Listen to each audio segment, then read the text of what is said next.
Ladies and gentlemen, welcome back. ATR podcast. Garcia here, alongside Christian Mosqueda. Back for another episode.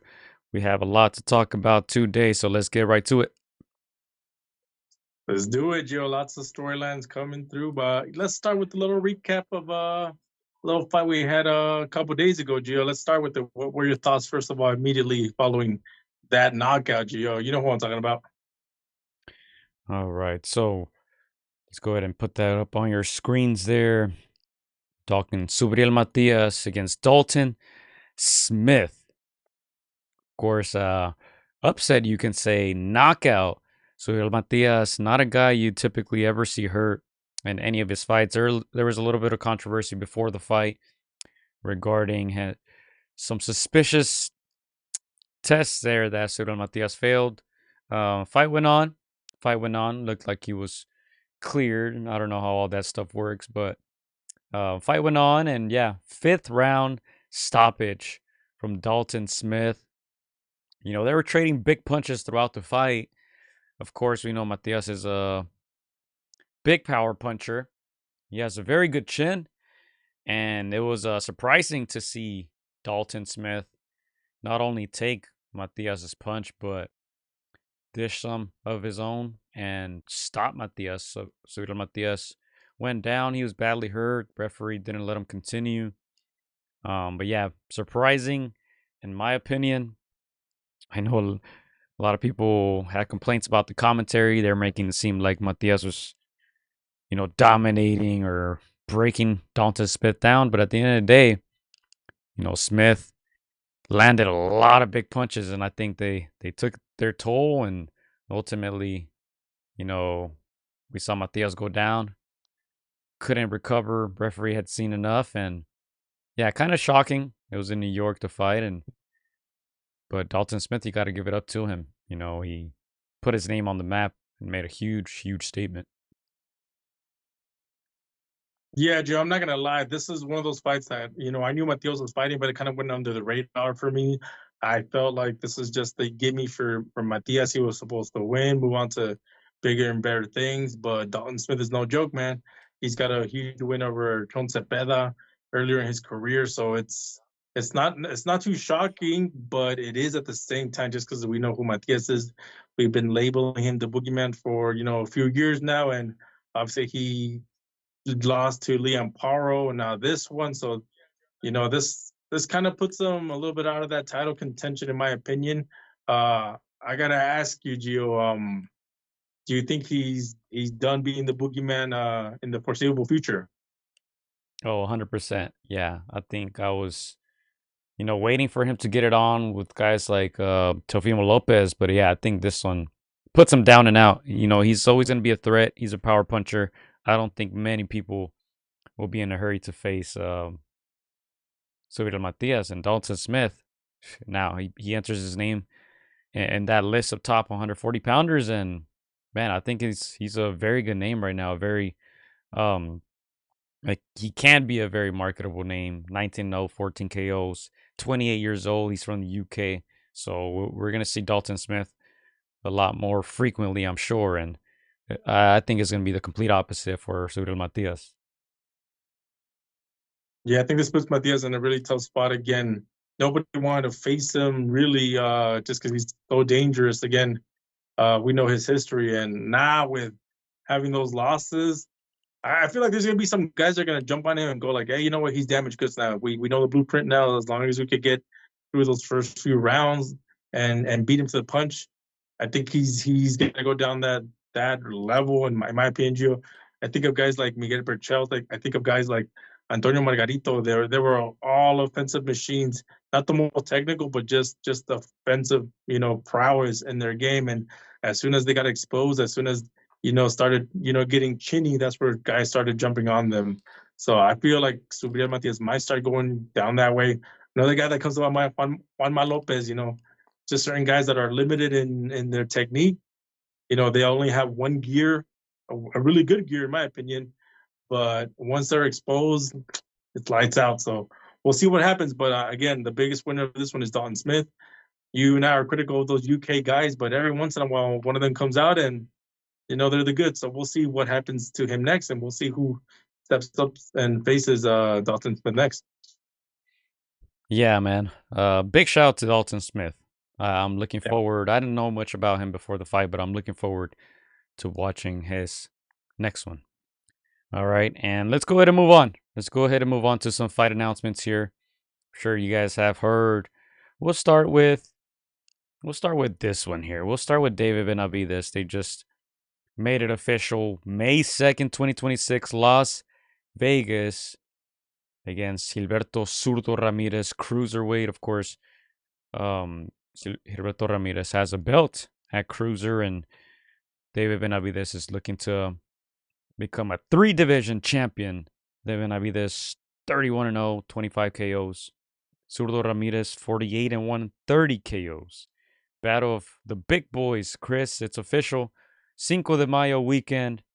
Thoughts on this fight that was just announced? On paper, Gio, I'm not super excited when it comes to a name that can, get you excited to see a Benavides fight. There's only a few of them that will get you excited. This one's not it. Having said that, you know that the casual fan, the Mexican fan, they're gonna turn up. They're gonna show up in droves, and I feel like it's gonna be a good affair for however long it lasts.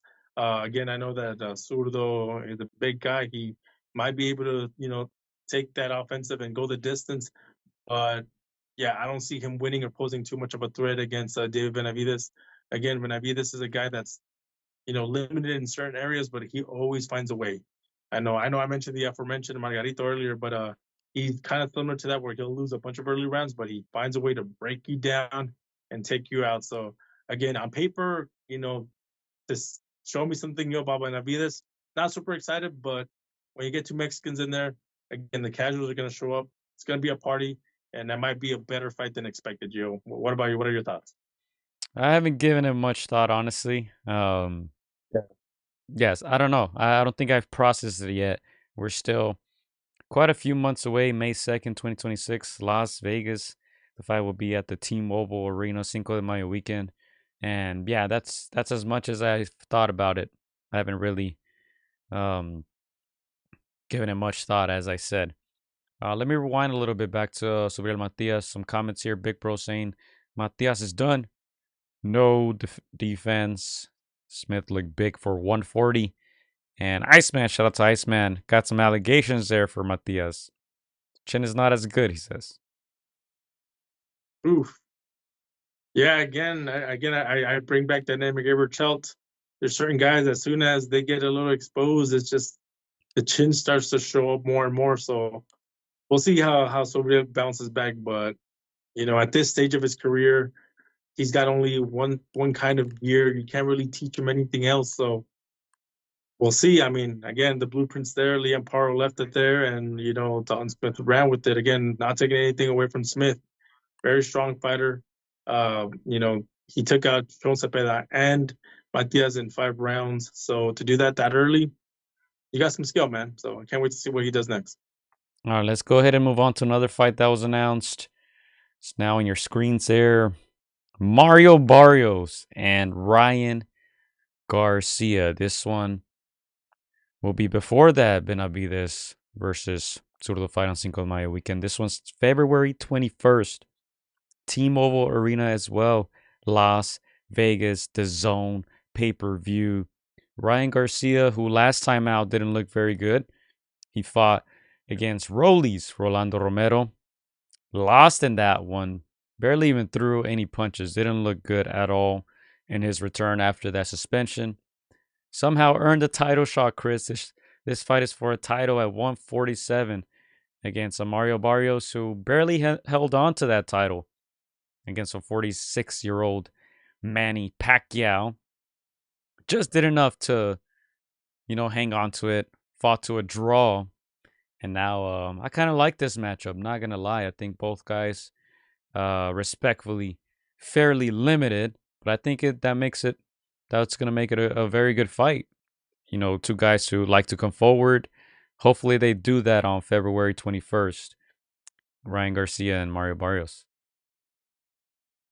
Yeah, this one's an interesting fight, Gio. Again, we talked about the welterweight division that it's one of the weakest ones in the last years. Mario Barrios is, I want to say he's got a little bit of skill, and again, seen that on display against the Tank Davises. He was winning a lot of those rounds, maybe up on the scorecards and many judges, but he doesn't have the power to, kind of keep these kinds of fighters off. Again, I think he's more skilled than Ryan Garcia, but Ryan Garcia's got some tangibles. Again, the speed, the power. He could be losing rounds, but he can land that hook or land a good shot and rock Barrios and maybe put him out. So again, very intriguing fight. You know, half of this fight is what kind of Ryan Garcia are you going to get? Are you going to get the one that, beat Luke Campbell impressively and convinced a lot of us that he's not just a YouTuber? Or are you going to get the one that showed up the night of the Rollies Romero fight? So, yeah, man, again, he's got a lot of distractions. He's got a limited fighter in Mario Barrios who is skilled but doesn't pose a lot of power. So I'm intrigued with this one. Yeah, again, what kind of fighters are we going to get that night? And when I say that, I'm mostly talking about Ryan Garcia. Ryan Garcia, 24-2, 20 knockouts. Mario Barrios, 29-2. Mario Barrios quietly facing some of the top names, man. Like I said, Manny Pacquiao. He faced Gervonta Davis. He faced Yeah. Keith Thurman, and now he's going to fight Ryan Garcia. I think he's the perfect guy, especially when he has a belt. Perfect guy to fight, honestly, and respectfully, however you want to take that. But as you mentioned, one of the weaker eras of that welterweight division, and this is your easiest target, I would say. So, I think it was looking a little difficult for Ryan Garcia to challenge for a belt, for a real belt, and to win a real belt. And this is the golden opportunity, fell on his lap, and now we'll see if he can make it happen February 21st. But as you said, we'll see what Ryan Garcia shows up that day. Yeah, Joe, and in this era, there's four belts per division. Um, there's always guys that you feel like they're destined to hold a belt, and for one reason or another, they don't. I just mentioned Luke Campbell. He's one of those guys that, if he would have been put in the right situation, maybe he would have been a belt holder, but he came across the likes of guys like Vasily Lomachenko and the like, and you know he retired just being a gold medalist, not a title holder. So this is a chance for Ryan Garcia, who sometimes I feel like he could have fallen into those places. Somebody that was a big name, but people in seats, huge draw, but maybe not get a title. This is, like you said, a great chance for him to pick up a belt, legitimize himself at least in the eyes of many fans as a title holder. So yeah, again, we'll see what happens because again, in the boxing world, especially in this era, there's a lot of distractions that can derail you. So this is a great opportunity for Ryan Garcia to pick up a belt against a limited fighter and Barrios. But again, if it's the same Ryan that showed up against Rollies, he's not walking away with that belt, Gio. Barrios sucks. This mean pay-per-view's pathetic, says Big Bro. All right, so that was that one. Yeah. That's crazy.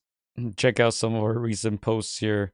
That Dalton Smith versus Subriel Matias. No disrespect. Shout out to Matias. And then that fight poster there. Let's kind of rewind a little bit to that Zurdo announcement. I know Benavides had posted some stuff a couple weeks ago. He posted this one saying, for going from sparring Zurdo Ramirez at 16 years old to now them facing each other in a real fight, And then Oscar De La Hoya also had some words saying Mexico estarán en lo alto.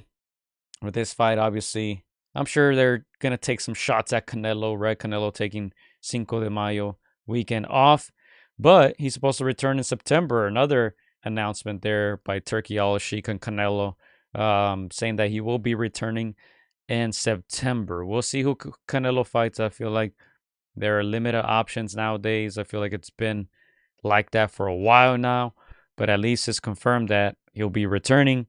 And I also wanted to mention, Canelo made the list for the world's second highest paid athlete in the world in 2025, earning $137 million.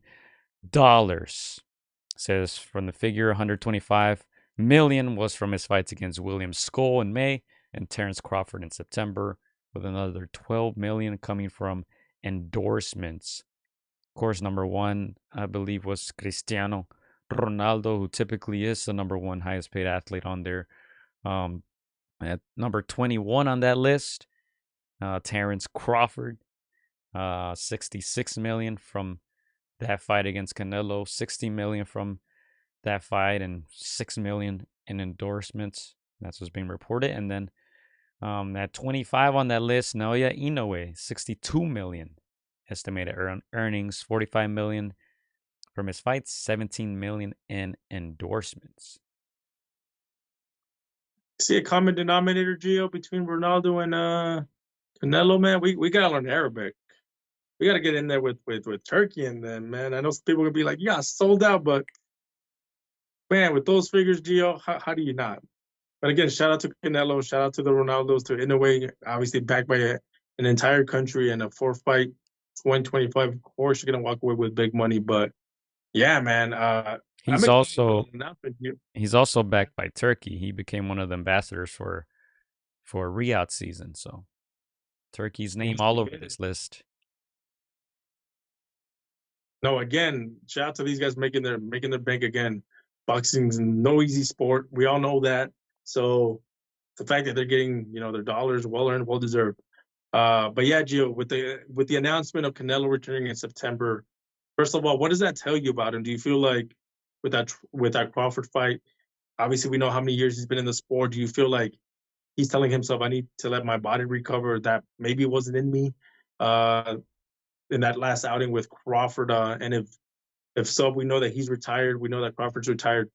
What kind of name, can get you a little excited? Obviously, we said we're not excited about the Benavides Zurdo as much. So what kind of name do you think can get the fan excited for a Canelo comeback in September? It's a long wait. Yeah, what it tells me is he just made 137 million, so he's not eager to retire. He obviously had surgery, so probably couldn't fight in May. But yeah, there's a lot of money. He's probably gonna get something close to that. I'm assuming. Well, no, he's probably gonna get one fight this year, so probably make half of that. But the money is there, man. Look, going back to the list, Cristiano Ronaldo, 260 million estimated, 200 million in salary, insane. 60 million in endorsements. Jake Paul was on there, number 30 with 60 million. Who else we got? In 2024, there was also some boxers who were up there. Usyk, 122 million. Fury, 147 million. Of course, they fought each other a couple of times, but yeah, this is a great list, and good to see some boxers up there. Obviously, the football stars typically tend to be up there. Obviously, with Cristiano, with Messi, but yeah, Canelo making another splash, and man, all this tells me is he's going to continue making money with Turkey. Yeah, I think it's a little crazy to walk away during this I want to say a golden pay era. It's a golden I wouldn't say it's a golden, boxing era, but a golden era of getting paid. So, he's still in his faculties. I would say he's, I wouldn't say he's at his peak, maybe a little bit lower tier on that peak, but still plenty in the gas tank to continue making money. So yeah, I'm excited to see who he fights next year. Again, if you see who he fought to make that money, in 2025, it wasn't super exciting or super household name. So the other face of boxing can find seemingly anybody and get a great payday.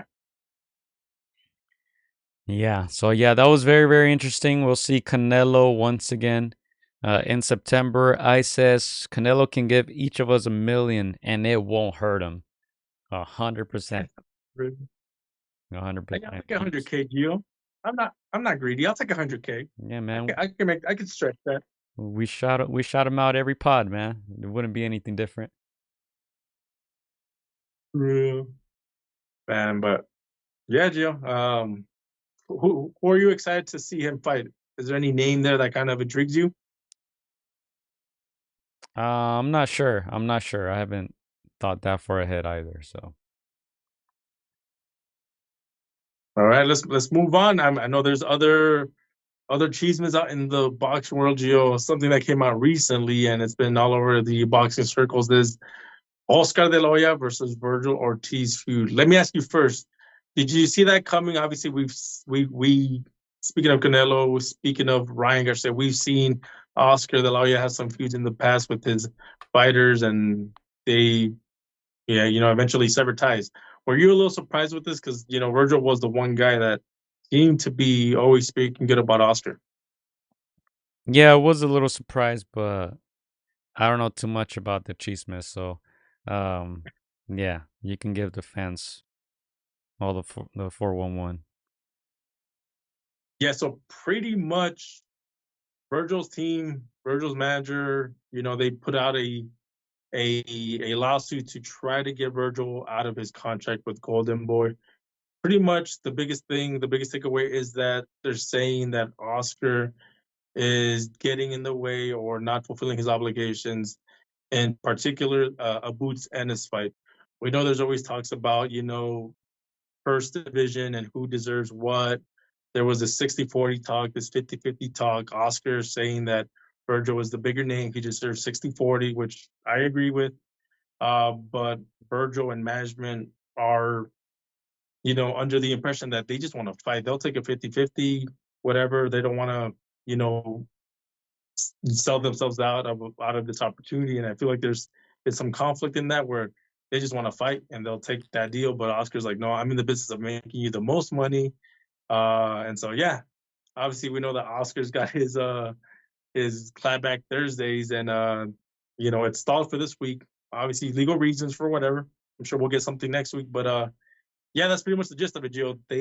Team Ortiz just wants that end his fight, and they're saying that Oscar is just impeding them. But yeah, give me your thoughts on that. I truly don't care, honestly. Yeah, no, again, it's for the boxing fans. They care. Obviously, they want to see a Virgil versus Boots Ennis fight.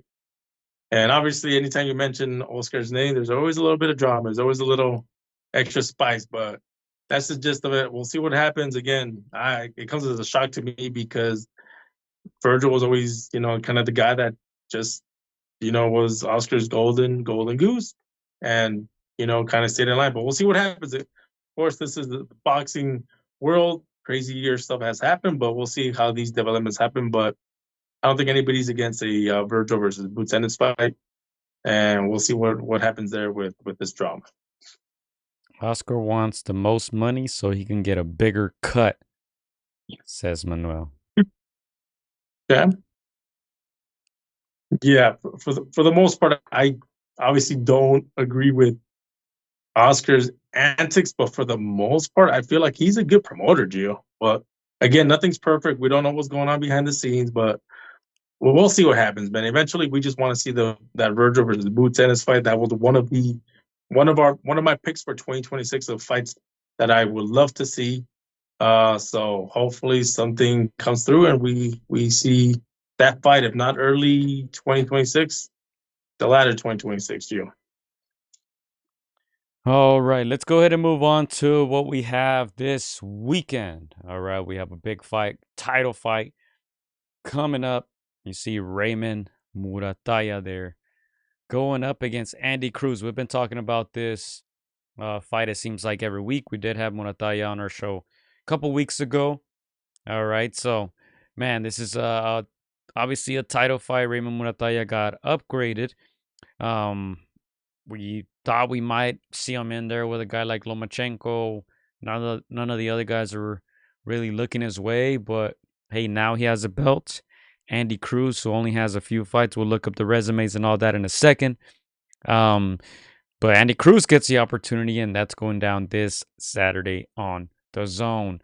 Raymond Muratalla, you see there, this headline on Ring Magazine is too soon for Andy Cruz's huge step up in title fight, says Muratalla. And yeah, we know that's the headline, but when he spoke to us, he's not underestimating a guy like Andy Cruz. Neither is Robert Garcia. I've listened to some of Robert's interviews recently, and yeah, I'm excited for this one. It's going to be a great fight. Obviously, Muratalla, a lot more experience professionally as Andy Cruz, but Andy Cruz, Olympic gold medalist, he's doing his thing as a pro. We'll see if he can, you know, make that big jump, because there's levels to this. And Muratalla said, that's what I'm going to try to go out there and prove that there's levels to this. So I'm excited for this one. This fight is going down on Saturday on the zone.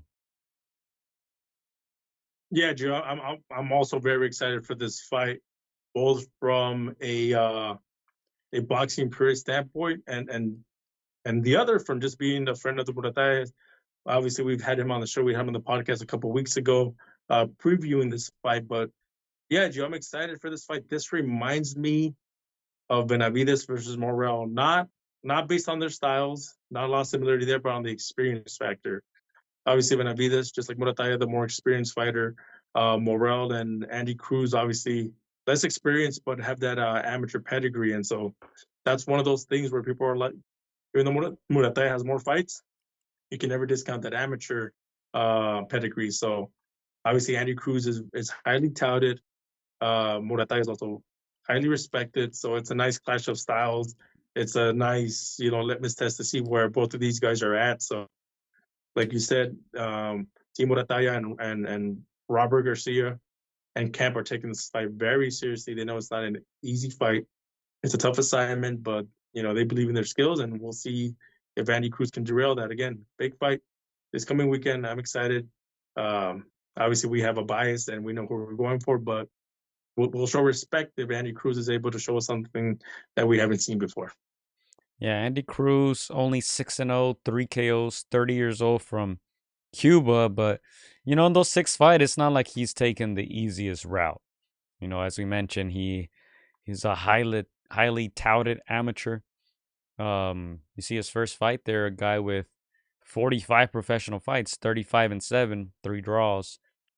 Second opponent there, 26-5, 14-2, 30-6, 20-1, 17-1. So, he's gotten some good experience in those 6 pro fights and 10 rounders. He didn't go in there taking easy 4-round fights. And on the other hand, Muratalla was a champion, 29 years old, 23-0, 17 KOs. We saw him building that resume a little bit. Abdullaev, 20-1, defeated him for that interim belt. Tevin Farmer, experienced guys, Nakatila. And yeah, like I said, he's building that resume. I think he needs victories like this to really make a splash and really arrive as a champion, I would say, because as I said, he got upgraded. He was the interim champion, got upgraded. So to me, this is like his real title fight, his biggest test. I like that Tevin Farmer test. That slick veteran, but this is the one right here. And they seem very confident, him and Robert. They've been very respectful toward Andy Cruz and his camp. They're taking him seriously, but they're also very, very confident at the same time. Yeah, Drew, and just being in that Robert Garcia camp, just talking to Team Muratalla, to senior, that they're a team that weren't able to get fights for a good 6+ months. So that frustration was brewing. They had thoughts: does Top Rank even want us? What's going on? We have the skills, but we're not getting the opponents. We're not getting the paydays. Again, these are guys that they depend on. Having these fights, and that holds you off for half a year or whenever. So yeah, lots of frustration that's finally coming to fruition with this fight with Andy Cruz. And so again, Andy Cruz is no slouch. He's a name guy. Obviously, you mentioned very little fights, but people know that he's the goods through that amateur program. So again, you can never discount the Cuban style, man. It's a tricky one. So we'll see what happens, man. Again, we'll see if the experience is more than the amateur experience, and if Muratalla really deserves to be up there with those elites. But yeah, man, Andy Cruz is not gonna make it easy. All right, so it's prediction time, Chris. Prediction time. So get your predictions ready. Big Bro saying Andy Cruz, UD. I'm gonna buy you some time. I'm gonna read the details here, and then we can get into our predictions. Saturday, January 24th, live from Las Vegas and the Zone. Main card starting at 5 p.m. Pacific. Danger versus the Diamante. All right. I think no surprise in my prediction. I'm going Raymond Muratalla decision. You know, he needs a big moment. As I said, he needs a big win, and they're going to have to bring their A game to win this one. They're going to have to fight a smart fight. And I think, Raymond is an athletic guy. We know in recent fights, he hasn't always been 100% physically. It looks like he is now. And man, if he's ready physically and mentally, I see him edging out a decision against a very tough opponent in Cruz. But I feel like Raymond can use his power, his experience to break down Andy Cruz little by little.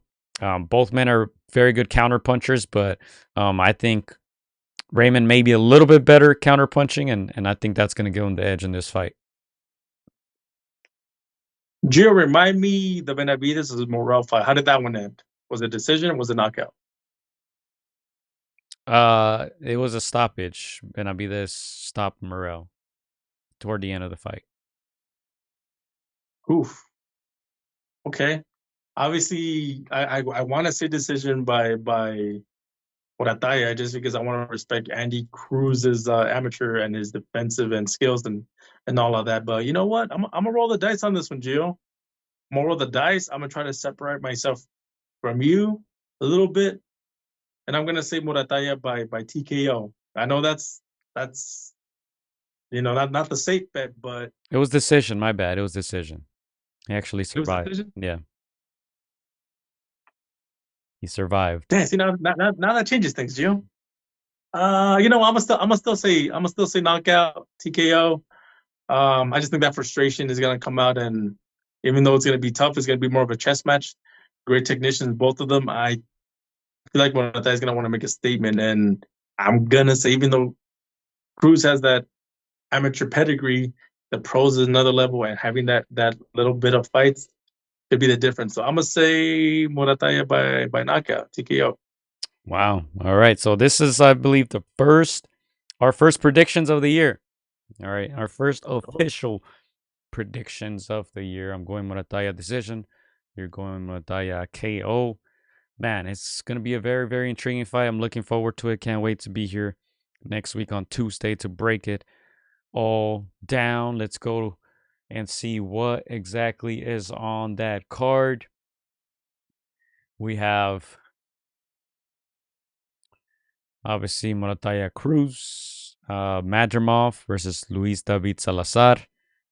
And I don't recognize any of the other names on here, Chris. But yeah, the Madrimov for sure. We gotta wait and see what he has. Jesse Hart, I believe he fought against Zurdo Ramirez. He'll be on that card as well. Like I said, DAZN Saturday, and then obviously next week we also got to talk Teofimo Lopez versus Shakur Stevenson, Keyshawn Davis, Jermaine Ortiz, Carlos Adames, Austin Williams, Bruce Carrington against Carlos Castro, Big Baby Miller is on there, Zizou, Ziyad Al-Mayuf is on that card. Very good card. Live in New York, DAZN, and then Zayas as well. Now a champion putting that title on the line.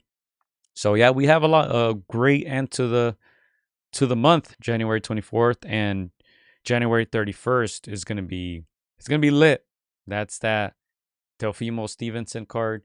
That's that Zayas card also that day, the 31st, and then let's not forget Mortazalia versus Kelly, Josh Kelly. That's gonna be on the same day, live from England. So a lot of good action here to end the month. Yeah, you said it, Gio. The background fight, obviously Teofimo Lopez versus Shakur Stevenson. They've been very respectful. Teofimo hasn't been his usual antic self, which means he's locked in, he's focused. He knows that Shakur Stevenson is one of the most elite fighters in the game today. He's got just as many skills to pose problems. But yeah, man, January's gonna be hot. The end of it is gonna be a nice little banger. We'll see what happens. But yeah, man, I'm excited to see all these fights, man, and see the better man get their hand raised, Gio. Yeah, we're already getting some predictions here. Shakur by Boring UD says Iceman.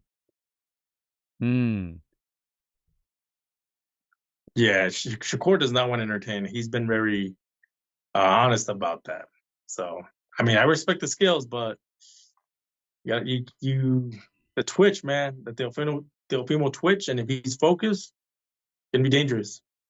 All right, before we get out of here, I did want to post this. I'm sure you guys who go on the socials have seen the trend of pictures from 10 years ago, 2016. So I was a little curious. I did my Googles, looked up some fights 10 years ago, man. Would you believe this? 10 years ago. Look at the state of boxing 10 years ago. All right. Tim Bradley against Manny Pacquiao 3. What else we got? Canelo versus Khan.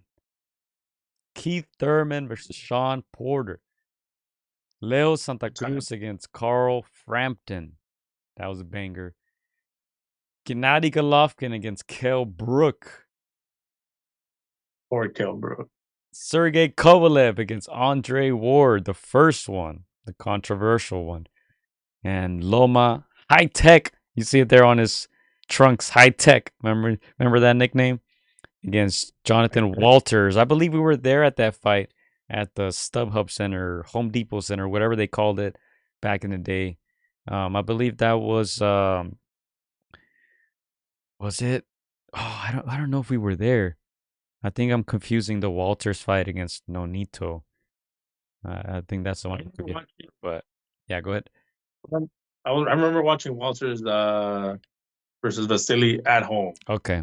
And I was super impressed with Vasily because Walters had previously knocked out Nonito hard. So I was like, damn, this guy's got some skills. So yeah, good times.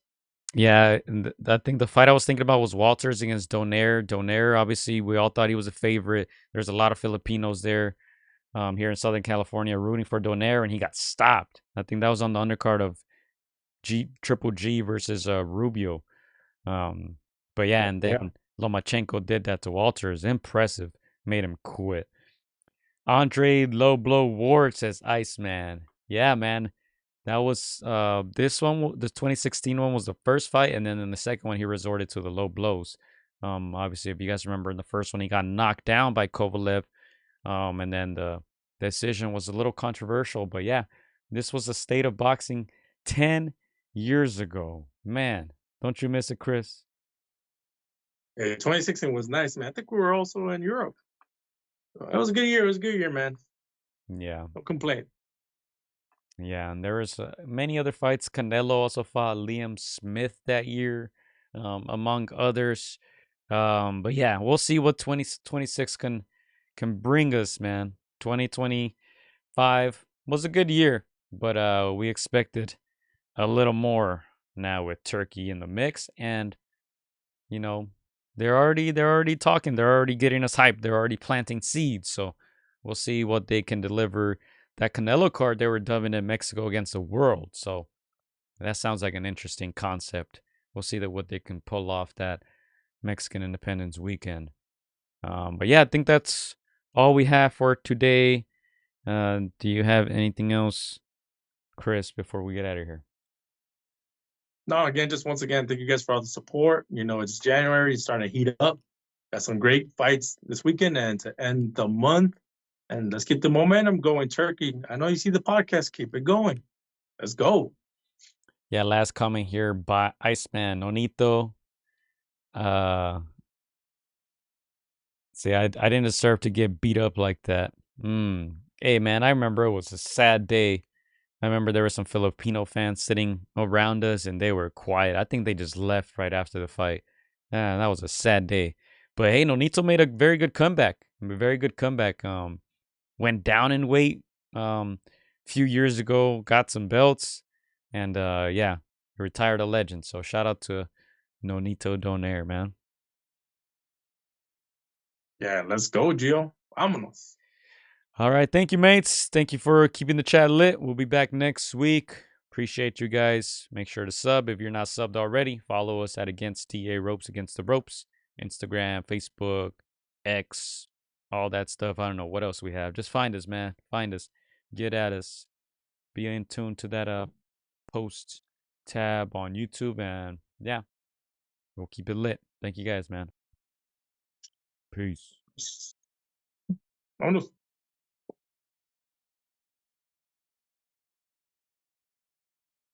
Hola amigos, soy Juan Francisco AtR. Quiero mandar un saludo para mis amigos de Contra las Cuerdas. Échenle muchas ganas, un abrazo, muchas bendiciones. Shout out to Against the Ropes. You know what mine is? Let's box, bitches. It's almost fight night. Shout out to Against the Ropes. Thank you for the support. Keep doing your thing. You're doing a great job. So thank you and best wishes. Against the Ropes. Huge shout out to Against the Ropes. Against the Ropes. Shout out to Against the Ropes. Thank you guys for the interview, and hope to see you guys soon. Against the Ropes, always doing the right thing. Shout out to